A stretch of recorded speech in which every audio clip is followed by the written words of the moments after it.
difícil imaginar a moderna cultura e arte brasileira sem olhar para uma de suas raízes. É a Semana de Arte Moderna de 1922. É aos 90 anos daquele movimento cultural que Nelson Mota dedica sua coluna de hoje.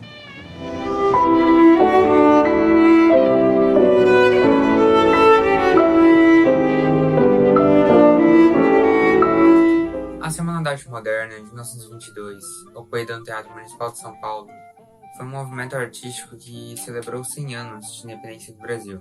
Sua intenção era romper com os padrões europeus na arte, seja ela literatura, dança, escultura ou desenho. Nesse período, a população brasileira estava tão cansada de atender aos padrões europeus e portugueses, e é exatamente por isso que a Semana de Arte Moderna foi criada, para entrar em uma nova era, a Era do Brasil, única, representativa e moderna. O estopim, nos termos do historiador Mário da Silva Brito, foram as exposições da Anita Malfatti. O impacto das telas de Anita Malfatti tem a ver com seu aspecto expressionista, que era novo para os padrões da época na arte.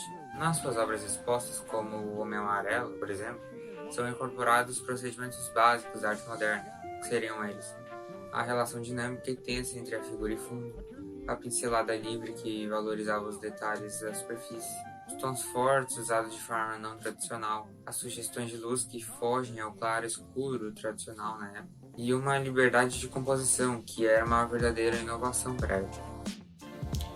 Em salão cedido pelo Conde de Lara, Anita Malfatti expõe 53 trabalhos, entre esses Tropical, de 1917, A Estudante Russa, de 1915, O Japonês, de 1915 a 1916, O Homem Amarelo, de 1915, A Mulher de Cabelos Verdes, 1916, e paisagens como O Farol de Monhegan, de 1915, A Ventania, de 1917, A Palmeira, O Barco, todos de 1915, e gravuras como Boneca Japonesa, Anjos de Rubens e O Burrinho também foram expostos. Caricaturas e desenhos como Festa no Trianon, Impression de Matisse e O Movimento. Além das obras da artista, são apresentados trabalhos de nomes internacionais, ligados às vanguardas históricas, Claude O'Neill, Sarah Friedman e Abraham S. Benison, de 1882 a 1950. Mas mesmo que ela tenha sido a protagonista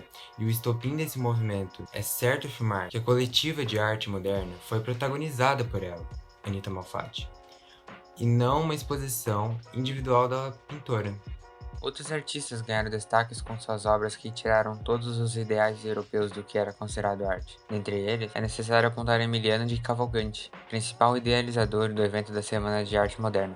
O artista tinha um objetivo claro em suas obras e pinturas: representar a vivência e o cotidiano das pessoas negras, em geral mulheres, e as belezas que não eram representadas nas obras da época. Fez sua participação na Semana de Arte Moderna de 1922, expondo 11 obras de arte e elaborando a capa do catálogo.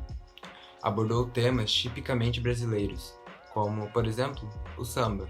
Em suas obras, são comuns os temas sociais do Brasil: festas populares, operários, as favelas, protestos sociais, etc.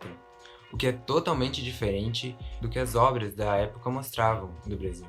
Falando da literatura, é muito claro que depois dessa semana, o jeito de fazer poema, livro, texto mudaram completamente.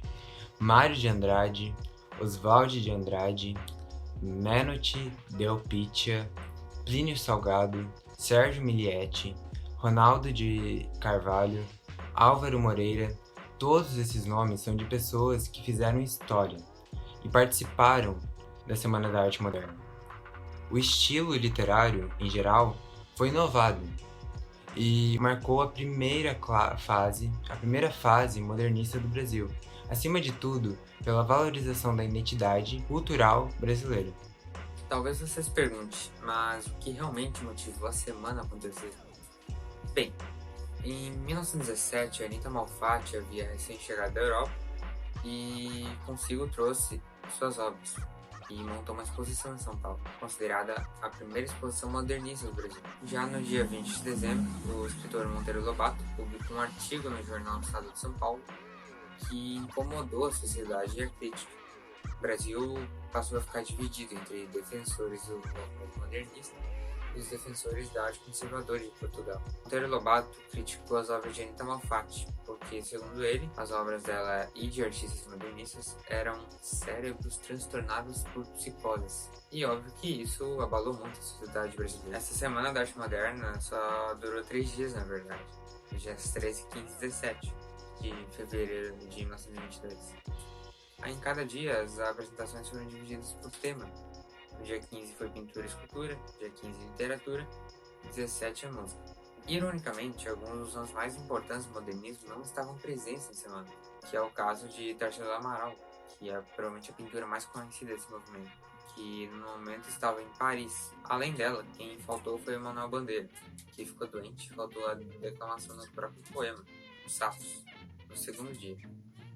Os artistas participantes provavelmente não tinham o objetivo de mudar os pensamentos conservadores da sociedade brasileira da época, mas uma esperança de ter no futuro portas abertas para o modernismo. E foi o que aconteceu exatamente. O público que compareceu às exposições, em geral, não teve uma reação positiva.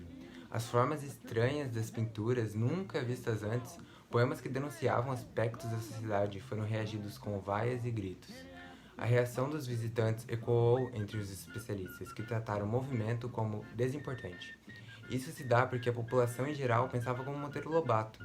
A mudança era uma coisa que nunca havia sido feita, e dessa vez foi escancarada. Então, os pensamentos do Monteiro Lobato, depois da semana, voltaram a ecoar. De fato, na época, a Semana de Arte Moderna não teve tanta importância, mas nos anos seguintes, o evento passou a ser considerado um marco que inaugurou o modernismo no país e provocou sentimentos sentidos em todos os aspectos da cultura brasileira.